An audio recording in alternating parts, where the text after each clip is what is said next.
పరగడుపున అంటే బ్రష్ చేసుకోకుండా బెడ్ కాఫీ లేదా బెడ్ టీ తాగడం మంచిదా కాదా?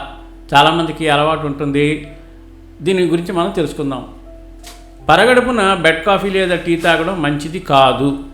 ఎందుకంటే ఇది కడుపులో యాసిడ్స్ శాతాన్ని పెంచి ఎసిడిటీ, గ్యాస్ మరియు జీర్ణక్రియ సమస్యలకు దారితీస్తుంది.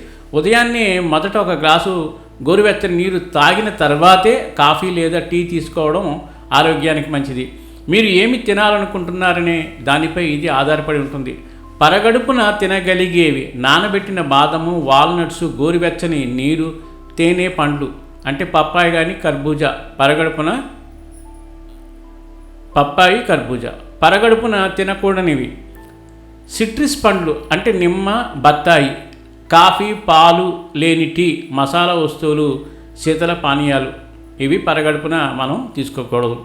ఈ జాగ్రత్తలు పాటించి సరైన పద్ధతిలో స్వీకరించి ఆరోగ్యాన్ని కాపాడుకుంటూ అష్టైశ్వర్య, ఆయురారోగ్య, భోగభాగ్యాలతో హాయిగా సంతోషంగా ఉండాలని కోరుకుంటూ సర్వేజన సుఖినో భవంతు, లోకా సమస్త సుఖినో భవంతు. ధన్యవాదాలు. స్వస్తి.